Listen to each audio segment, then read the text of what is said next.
नमस्कार दोस्तों और स्वागत है आपका 100% इंग्लिश के यूट्यूब चैनल पर। दोस्तों, अगर मैं आपसे कहूँ विलेज लाइफ या गांव की जिंदगी, तो आपके दिमाग में सबसे पहली इमेज क्या आएगी? शायद हरी भरी वादियां, ठंडी हवा, खुशहाल किसान और एकदम peaceful life, right? 18th century के इंग्लैंड में भी मोस्टली पोएट्री पढ़ने वाले लोग बिल्कुल यही सोचते थे। लेकिन लिटरेचर की दुनिया में एक ऐसे राइटर थे जिन्होंने इस खूबसूरत झूठ का पर्दाफाश किया और गांव की कड़वी सच्चाई दुनिया के सामने रखी। उनका नाम था जॉर्ज कार्प। आज हम उनकी फेमस पोयम जो कि 1783 में पब्लिश हुई थी, उसको डिस्कस करने वाले हैं। इस पोयम का नाम है द विलेज। इसके बैकग्राउंड को, इसके कंटेक्स्ट को, इसकी समरी को, साथ ही इसके थीम्स को हम डीपली देखेंगे इस वीडियो में। सो बिना किसी डिले के लेट्स डाइव इनटू इट। सबसे पहले टेक्स्ट को समझने से पहले उसे लिखने वाले को समझना बहुत जरूरी है। जॉर्ज कार्प का जन्म 1754 में हुआ था और उनकी डेथ 1832 में हुई थी। वो सफॉक के एक बहुत गरीब सी कोस्ट विलेज में पैदा हुए थे। अब बेसिकली राइटर्स की लाइफ में नॉर्मली क्या होता है? राइटर्स अपने होम टाउन को बहुत ज्यादा ग्लोरीफाई करते हैं, उनकी तारीफों के पुल बांधते हैं अपनी पोएम्स के अंदर। लेकिन जॉर्ज कार्प का केस बिल्कुल अलग था। वो अपने इस गरीब विलेज के मीन सराउंडिंग और डल ऑक्यूपेशन से सख्त नफरत करते थे। उन्हें वहां का माहौल बिल्कुल पसंद नहीं था। इस घुटन भरी जिंदगी से बचने के लिए वो एक दिन लंदन भाग गए और वहां जाकर उनकी किस्मत थोड़ी चमकी जब उन्हें उस वक्त एक बहुत रेप्यूटेड इंटेलेक्चुअल और स्टेट्समैन एडमंड ब्रूक की मदद मिली। एडमंड ब्रूक ने जब उनकी लिटरेरी क्रिएशंस पढ़ी तो वो बहुत इंप्रेस हुए और उन्होंने जॉर्ज कार्प को जेम्स डॉडली नाम के एक पब्लिशर को रिकमेंड किया। इसी रिकमेंडेशन का नतीजा था कि 1781 में जॉर्ज कार्प की पहली पोयम की कलेक्शन द लाइब्रेरी पब्लिश हो पाई।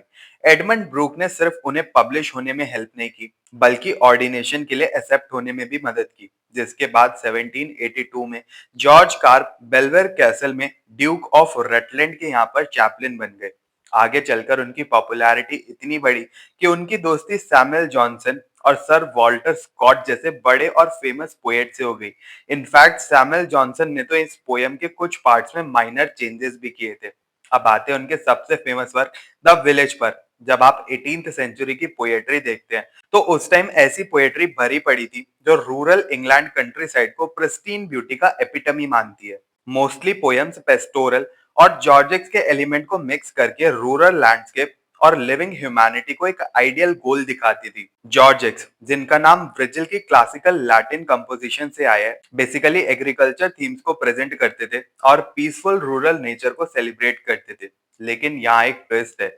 उस वक्त एक और फेमस पोएट थे ओलिवर गोल्डस्मिथ, जिन्होंने 1770 में एक बहुत एक्लेम्ड पोयम लिखी थी द डेजर्टेड विलेज। उस पोयम में अबर्न नाम के एक गांव की स्टोरी थी जिसमें वेल्थ और मर्केंटलिज्म के करप्टिंग इन्फ्लुएंस की वजह से एग्रीकल्चर इकोनॉमी के डिक्लाइन को एक बहुत ही सेंटिमेंटल तरीके से इस पोयम में दिखाया गया था।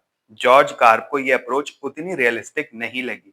एक्सपर्ट सजेस्ट करते हैं कि उनकी पोयम द विलेज असल में ओलिवर गोल्डस्मिथ की उस पोयम का एक डायरेक्ट पोएटिक रिस्पॉन्स थी। जॉर्ज कार्प ने एक एंटी पेस्टोरल स्ट्रीन डेवलप किया जो अगस्टिन जॉर्जिक से बिल्कुल अपोजिट था। अगस्तिन पोएट्स कंट्री लाइफ को यूलोजाइज करते थे, यानी उसकी झूठी तारीफ करते थे। जॉर्ज कार्प की इस नरेटिव पोएम का प्राइमरी पर्पस ये था कि वो अर्बन रीडर्स को रूरल लिविंग की एक्चुअल हार्डशिप और हार्शनेस के बारे में इन्फॉर्म कर सके। वो उन सिटी ब्रेड लोगों को और इन एक्सपीरियंस्ड पोएट्स को एडमॉनिश करना चाहते थे, यानी उन्हें आईना दिखाना चाहते थे, जो ये ब्लाइंडली बिलीव करते थे कि रूरल लाइफ बहुत ही प्रिस्टीन, हार्मोनियस और सिटी के करप्ट इन्फ्लुएंसेस से दूर होती है। उन्होंने डायरेक्टली इस रूरल अर्बन बाइनरी को पंक्चर कर दिया और रीडर्स के दिमाग में एक रिवर्स ऑप्टिक्स क्रिएट किया ताकि लोग गांव की कड़वी सच्चाई जान सकें। जैसा कि उन्होंने पोयम में खुद लिखा, I paint the god as truthful painted and as bards will not. अब एक इंटरेस्टिंग फैक्ट ये है कि 18th सेंचुरी की बाकी टोपोग्राफिकल पोएट्री के कंट्रास्ट में जॉर्ज कार्प ने अपनी पोयम में उस विलेज का नाम डायरेक्टली कहीं नहीं लिखा। लोग शायद इस लोकेशन को फिक्टिशियस मानते हैं, लेकिन उनके सन ने, जो उनके बायोग्राफर भी थे, बाद में इन लाइंस को कोट करके कंफर्म किया कि ये पोयम एक्चुअल में उनके बर्थ प्लेस एडलबर्ग पर ही बेस्ड है। इस पोएम की इम्पोर्टेंस इसलिए भी इतनी ज्यादा है क्योंकि उस वक्त थॉमस गेन्सबर्ग, जॉर्ज मॉरलैंड और जॉन कॉन्स्टेबल जैसे फेमस पेंटर्स रूरल पुअर को अपनी पेंटिंग्स में कुछ इस तरीके से नेचुरलाइज करके दिखाते थे कि वो रिच लोगों के ड्राइंग रूम्स का डेकोर बन सके। विलेज लाइफ को रिपोज और रेस्टफुलनेस का सिंबल बना दिया गया था, जिसने डेली फिजिकल हार्डशिप्स और सर्वाइवल के स्ट्रगल की रियलिटी को पूरी तरीके से इरेज कर दिया। द विलेज एक रेयर मास्टरपीस है क्योंकि ये रूरल पोइस के बनावटी मिथ को पूरी तरीके से डिसमेंटल करता है, और क्योंकि जॉर्ज कार्व ने खुद अपना बचपन उन्हीं हार्श कंडीशंस में गुजारा था। उनकी अर्ली लाइफ और अपब्रिंगिंग उनके क्रिटिसिज्म को एक बहुत ही क्रेडिबल और ऑथेंटिक वॉइस ऑफ डिसेंट बनाती है।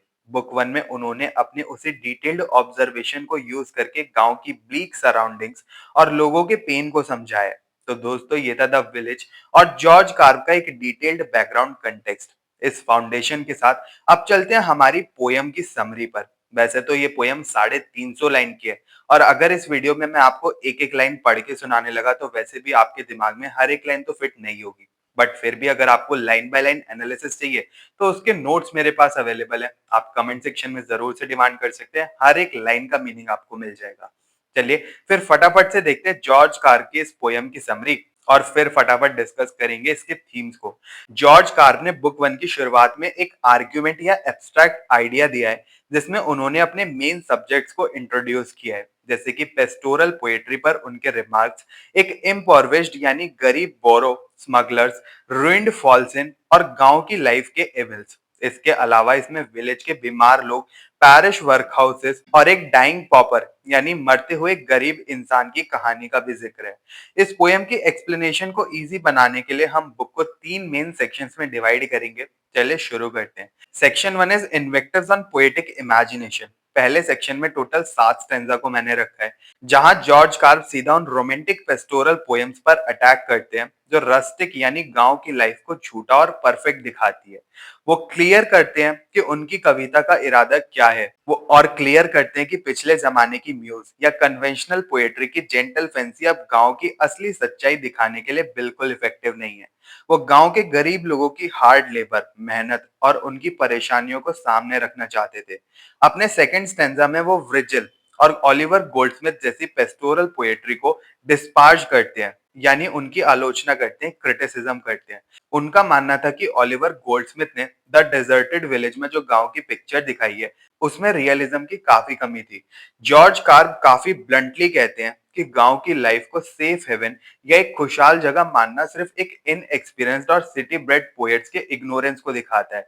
उनके मुताबिक ये पोएट्स इन हैप्पी स्वेंस यानी खुश किसानों के बारे में इसलिए लिखते थे क्योंकि उन्होंने कभी इन किसानों के दर्द को महसूस ही नहीं किया।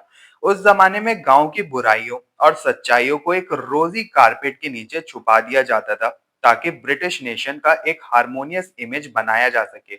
लेकिन जॉर्ज कार्व इन सब के खिलाफ एक रेशनल वॉइस थे। वो पॉइंट आउट करते हैं कि इन गरीब गांव वालों के पास आराम का वक्त ही नहीं है। नए इकोनॉमिक सिस्टम ने उनकी पुरानी इजी लाइफ छीन ली है और उन्हें प्रोडक्शन की कंपल्शंस में फंसा दिया है। गांव वाले अब पोएट्री या राइम के साथ नहीं खेलते, बल्कि प्लॉट बिहाइंड द प्लो यानी अपना सारा वक्त हल चलाने और कड़ी मेहनत करने में निकाल देते हैं। जॉर्ज कार्व ने साफ कर दिया है कि वो इन गांव वालों के रियल इल्स या सच्ची परेशानियों को tinsel trappings of poetic pride में छुपाने की हिमाकत नहीं करेंगे। अब आते हैं सेकंड सेक्शन पर, जो कि है लैंडस्केप एंड टोपोग्राफी। एक पोयम में जगह का डिस्क्रिप्शन बहुत इंपॉर्टेंट होता है। दूसरे पोएट्स जहां गांव के लैंडस्केप को बहुत ही पिक्चर्स, ग्रीन पैस्चर्स और रैम्बलिंग वैलीज के रूप में दिखाते थे, वहीं जॉर्ज कार्बल ने इस जगह को एक फ्रॉनिंग कोस्ट बताया है, जहां ना कोई बगीचे हैं और ना कोई खुशहाल वादियां। उनका मानना था जो पोएट्री सच्चाई से दूर गांव को फॉल्सली ब्यूटीफाई करती है, वो गांव वालों की एक्चुअल मिजरी का मजाक उड़ाती है और उनकी लिविंग कंडीशन को इम्प्रूव करने में कंप्लीटली फेल हो जाती है। जॉर्ज कार्ब एक ऐसी ज्योग्राफी दिखाते हैं जो एरिड है, सूखी है, जिसे टेम करना बहुत मुश्किल है। वहां पर रैंक वीड्स यानी जंगली घास है, कांटेदार थिसल्स हैं और मिट्टी बिल्कुल स्टराइल यानी कि बंजर है। ये बंजर जमीन असल में वहां के लोगों की डिप्रेविटी और कियोस को रिफ्लेक्ट करती है। यहाँ के लोग एक वाइल्ड एम्फीबियस रेस जैसे बन गए हैं जो स्ट्रेंजर्स को बहुत शक की नजरों से देखते हैं और उन पर काफी गुस्सा भी करते हैं। गांव में अब पुराने स्पोर्ट और मैचेस खत्म हो गए हैं, जिनमें पहले विलेज यूथ फिजिकल वैलर दिखाया करते थे। उसकी जगह इन लोगों ने अब मीनिंगलेस लेबर और कोस्टल ट्रेड कार्गो से जुड़े बुरे कामों में हिस्सा ले लिया है। यहाँ स्मगलिंग, पायरेसी, बर्गलरी अब आम बात हो गई है और हर कोई इनका शिकार बन रहा है। वो फिशिंग इंडस्ट्री से भी काफी नाराज थे, जिसने ऑर्गेनिक एक्टिविटीज को रिप्लेस करके गांव वालों को मर्केनरी और सैवेज बना दिया। इस सेक्शन में एक बहुत ही पर्सनल और ऑटोबायोग्राफिकल टोन भी आती है। जॉर्ज कार्ब अपनी खुद की सिचुएशन को उन सैलोस यानी पक्षियों से कंपेयर करते हैं जो बीच पर खड़े होकर फेवरेबल हवा का वेट कर रहे होते हैं ताकि वो उड़कर किसी बेहतर जगह जा सके। उसी तरह वो भी इस गिल्ट और फमीन यानी कि भुखमरी से भरी जगह से निकलने का रास्ता ढूंढ रहे थे। इस जगह पर अमीर और गरीब का गैप बहुत ज्यादा बड़ा था। कुछ लोगों ने वेल्थ जमा कर ली थी, जबकि लेबरर्स पॉवर्टी में जी रहे थे।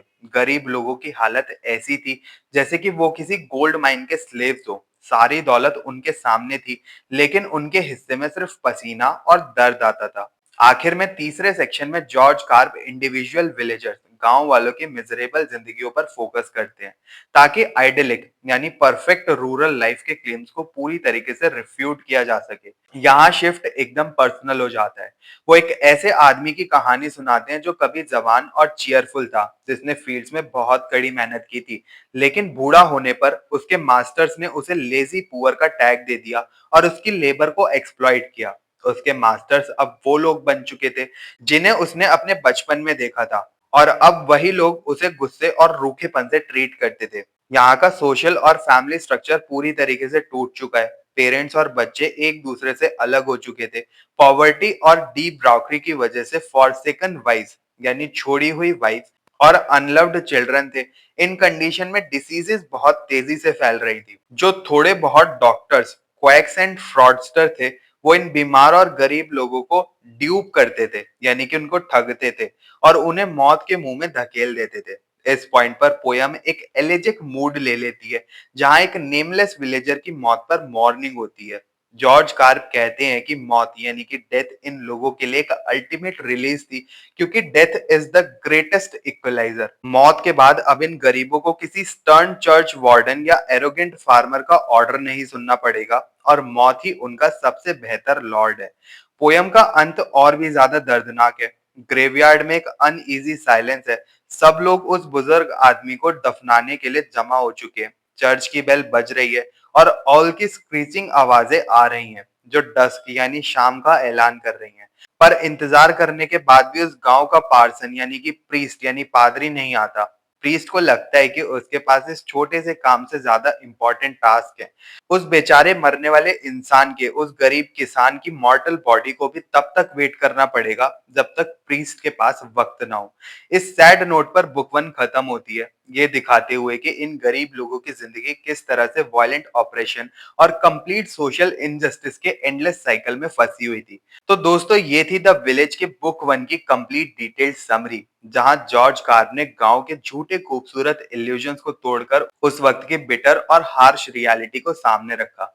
उम्मीद है आपको ये टेक्स्ट की समरी अच्छे से समझ आ गई होगी।